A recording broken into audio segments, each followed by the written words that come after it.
ان کو 5 سال دیے گئے.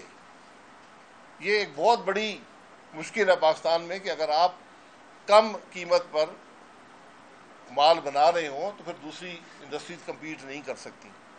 اور اس سے بہت بڑی رقم شاید 50-60 ارب سے بھی زیادہ جو ہے وہ ٹیکس کی چھوٹ آپ کو دی جاتی ہے. یہ انڈسٹریاں فاٹا کے عوام کو کوئی فائدہ نہیں پہنچاتی. یہ تاثر کہ فاٹا کے عوام کو فائدہ مل رہا ہے، کوئی فائدہ نہیں ہے. یہ ویسٹڈ انٹرسٹ ہیں، وہاں طاقتور لوگ ہیں، کچھ وہاں کے ہیں، کوئی باہر سے آ کے انڈسٹری لگائی ہے. یہ آج حکومت کو بلیک میل کر کے یہ ایگزمپشن پھر ایکسٹینشن اس کی کروا لی ہے.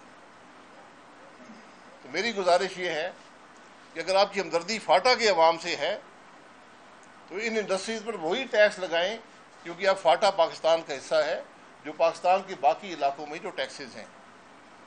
لیکن اس ٹیکس کی رقم جو آپ کو ملے وہ فاٹا کے عوام پر خرچ کریں، جن سے باقی جو آپ نے وعدے کیے تھے 2018 میں، جو 100 ارب سالانہ کا وعدہ ہوا تھا جو اب 200 ارب ہونا چاہیے کیونکہ مہنگائی اتنی بڑھ گئی ہے، آپ نے وہ رقم ان کو نہیں دی. تو یہ تاثر کہ جب ہم فاٹا کے عوام کے لیے کچھ کر رہے ہیں، یہ بالکل ایک غلط تاثر ہے. آپ نے ایک انوملی کریٹ کر دی ہے. یہ پورے پاکستان کا جو کاروباری نظام ہے اس سے متاثر ہوتا ہے. لیکن ہمیں کہا جی فاٹا کے عوام کے لیے آپ مخلص ہیں تو ٹیکس ان کمپنیوں سے وصول کریں اور فاٹا کے عوام پر خرچ کریں. ان کو حساب دیں کہ ہم نے یہ آپ کے علاقے میں جو فیکٹریاں ہیں وہ لیا ہے، یہ آپ پر خرچ ہو رہا ہے. سڑکیں بنیں گے، اسکول بنیں گے، اسپتال بنیں گے، فاٹا کو پاکستان کے باقی علاقوں کے برابر لے کر آئیں.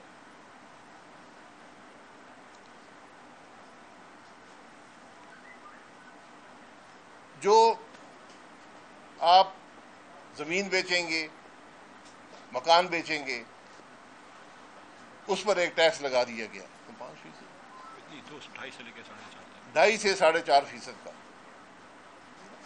لیکن اس کے اندر ایک ایسی شک رکھی ہے جو میرا خیال ہے جس کو کوئی حکومت بھی اس کو جسٹیفائی نہیں کر سکتی، کہ جو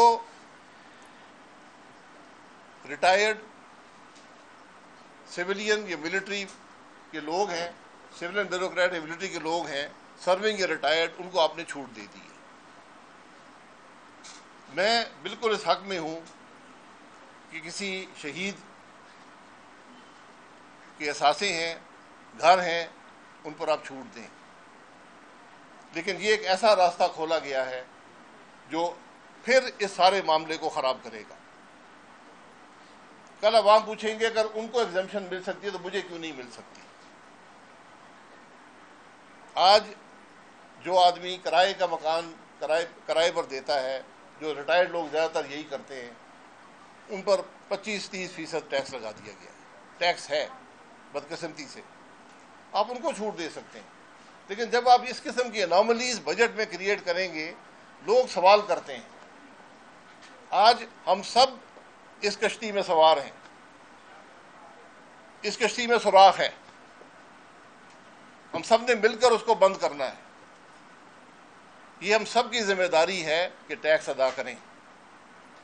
اس بجٹ کے اندر کوئی ایسا طریقہ نہیں ہے کہ آپ جو ٹیکس بیس ہے اس کو آپ نے ایکسپینڈ کیا. آج بھی نان فائلر کی کیٹیگری موجود ہے، حالانکہ نان فائلر اگر زمین بیچے گا تو 45% شاید اس کو کہا کہ تم 45% ادا کرو. آپ یقین کریں گے کوئی 45% ادا نہیں کرتا. 45% ٹیکس صرف وہ سیلریڈ کلاس ادا کرتی ہے، یہ کاروباری آدمی ادا کرتا ہے جو نظام کے اندر.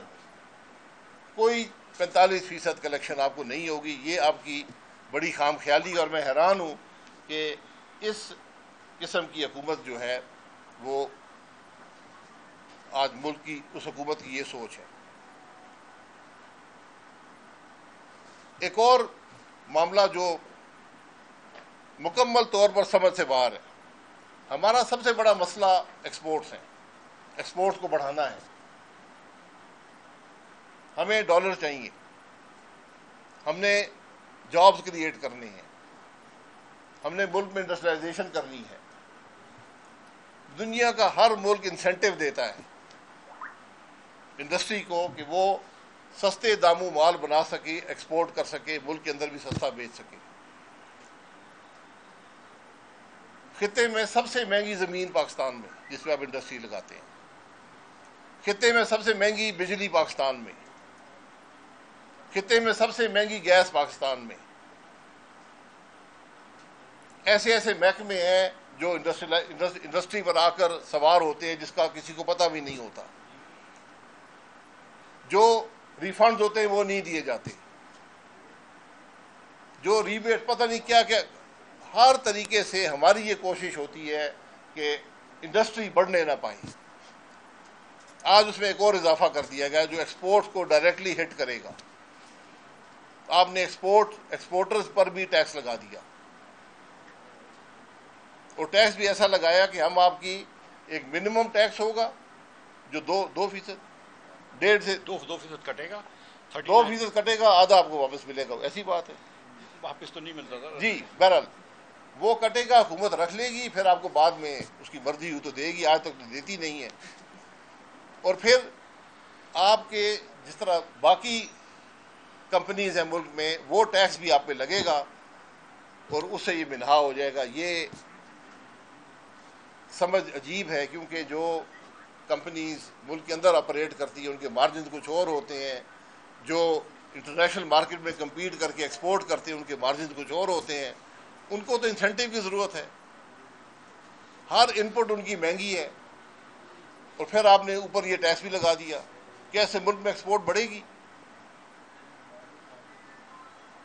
یہ آپ نے, ہمیں نہیں معلوم, بتایا گیا تھا کہ آئی ایم ایف سے 20 روپے فی لیٹر ہم نے تیل پہ رکھا ہے, اور وہ کمال مہربانی کرتے ہوئے 10 روپے کم کر دیا گیا ہے. اگر آپ وہ 10 روپے رکھتے آپ کو یہ سارے ٹیکس نہ لگانے پڑتے. یہ وزیر خزانہ جسٹیفائی کرے نا کہ آپ کر کیا رہے ہیں. آپ سیلریڈ کلاس کو دبا رہے ہیں, آپ انڈسٹریز کو دبا رہے ہیں, جو لوگ جاب کریٹ کرتے ہیں. آپ ایکسپورٹر جس کی آپ کو اشد ضرورت ہے. پاکستان کی معیشت کا سب سے بڑا مسئلہ اس کے ایکسپورٹس ہیں, اور یہ اتنا بہت بڑا مسئلہ نہیں ہے. بدقسمتی سے ہم نے 70 سال میں صرف 30 ارب کے ایکسپورٹ پہ پہنچے. 20 ارب اور کر لیں تو آپ کے اکثر مسائل معیشت کے حل ہونے شروع ہو جاتے ہیں. کون سی ایف ڈی آئی آئے گی یہاں پر؟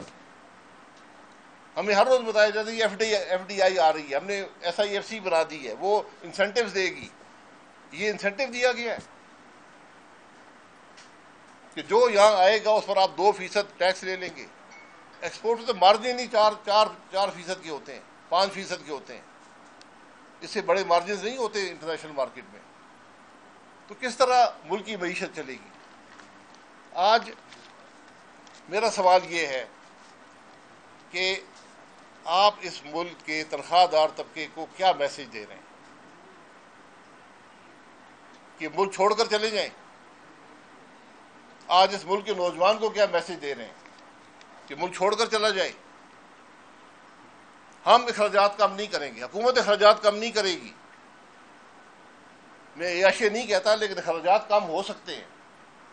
آپ کوشش تو کریں, نظر تو آئیں. میں اخراجات کم نہیں کروں گا, میں حکومت ہوں, لیکن بوجھ تم پر ڈالوں گا. تمہاری تنخواہ سے حصہ لوں گا, تمہارے کاروبار سے حصہ لوں گا. جو ویسٹڈ انٹرسٹ ہے میں ان کو نہیں پکڑوں گا, ان کے خلاف کوشش نہیں کروں گا. تو کیسے ملک چلے گا؟ اس لیے ابھی بھی وقت ہے, ابھی بھی وقت ہے. بیٹھیں, اس معاملے کو ریویو کریں. پارلیمنٹ ڈیبیٹ کے لیے ہوتی ہے, اسمبلی ہاں نہ کرنے کے لیے نہیں ہوتی کہ نہ کسی کو سمجھ ہو کیا پاس ہو رہا ہے. کھڑے کھڑے آپ تبدیلیاں کر رہے ہوتے ہیں فائنانس بل کے اندر, اور پھر آپ کہیں کہ ملک چلے گا. جو لوگ ٹیکس لگاتے ہیں اس ملک پر, قومی اسمبلی کے ممبران, ان کا جو ٹیکس ریکارڈ ہوتا ہے وہ پبلک نالج میں ہے, گیزٹ میں چھپتا ہے. میں بھی اسمبلی میں بہت عرصہ رہا ہوں, خوش قسمتی سے اسمبلی کا حصہ نہیں ہوں. سارے میرے بھائی ہیں. آپ یقین کریں وہ سب اس 35+10% ٹیکس بریکٹ میں آتے ہیں. بہت کم لوگ ہیں اسمبلی میں جو اس 35+10% میں نہیں آتے. کیا وہ ٹیکس ادا کرتے ہیں؟ اگر میں اسمبلی سے باہر نکلتا ہوں، کروڑوں کی گاڑیاں ہیں، 2 ڈالے ہیں، 12 لوگ اس میں بیٹھے ہیں کلشنکوفوں والے، سینکڑوں میل کا سفر کر کے جاتا ہوں، لاکھوں کے بجلی کے بل ہیں، لیکن میرا ٹیکس جو ہے وہ میں 5-6 لاکھ ادا کرتا ہوں جو اسمبلی کی تنخواہ بھی ہے. تو جس ملک میں ٹیکس لگانے والے جو دوسروں پر ٹیکس لگاتے ہیں، جو میں نے ساری باتیں بیان کی ہیں، وہاں پر ہاں ہاں کر کے یہ بجٹ پاس کیا ہے، کیا ان پر خود ٹیکس نہیں لگنا چاہیے؟ یہ جو اشرافیہ کی ہم بات کرتے ہیں، یہ اشرافیہ ہوتی ہے جو اپنے آپ کو بھی بچاتی ہے اور جو اپنے دوستوں کو بھی بچاتی ہے، جو اسمگلنگ کو نہیں روکتی، جو اسمگلڈ سگریٹ کو نہیں روکتی، جو انسینٹیو دیتی ہے، جس کا عوام کو فائدہ نہیں ہوتا. یہ وہ خرابی ہیں جو ہم نے دور کرنی ہے، ورنہ اب سپیس ختم ہو چکی ہے. اگلا بجٹ اس سے بھی اگلے سال آپ کیا کریں گے؟ 60% پہ سیلریڈ کلاس پہ ٹیکس لیں گے. کتنا ٹیکس اور بڑھائیں گے؟ اخراجات تو آپ کم کر نہیں رہے، حکومت کا سائز تو آپ کم کر نہیں رہے. اور میں ضرور ذکر کر دوں کہ حکومت کا سائز میرا مطلب افراد کو کم کرنے کی بات نہیں ہے. آپ منسٹریاں کم کریں گے تو اس سے جو رکاوٹیں ہیں ملک کے اندر، جو غیر ضروری رکاوٹیں ہیں، جو غیر ضروری منسٹریاں ہیں، ان سے جو فائدہ ملک کا ہوتا ہے وہ اصل فائدہ ہوتا ہے. پرائیویٹائزیشن کا کوئی ذکر اس بجٹ میں نہیں ہے. تو یہ ہے کہ پرائیویٹائزیشن ہو رہی ہے، پچھلی حکومت نے شروع کی تھی، لیکن ڈسکوز کا کیا ہوگا؟ سب سے بڑا مسئلہ آج آپ کا بجلی کا ہے.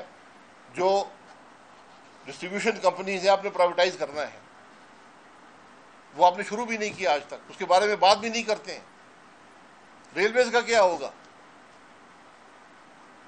تو ہم آج یہ خام خیالی میں ہیں کہ ہم اس طرح ہی بجٹ بناتے رہیں گے. عوام مزید ایک بریکنگ پوائنٹ آئے گا، ایک دن معاملہ یہ ناتا ٹوٹ جائے گا، یہ حجاب ختم ہو جائے گا، لوگ ٹیکس دینا بند کر دیں گے، پھر حکومت کیا کرے گی؟ یہ باتیں ہم یہاں سیاست کرنے نہیں آئے. بات سیاست کی نہیں ہے، آج بات ملک کی ہونی چاہیے.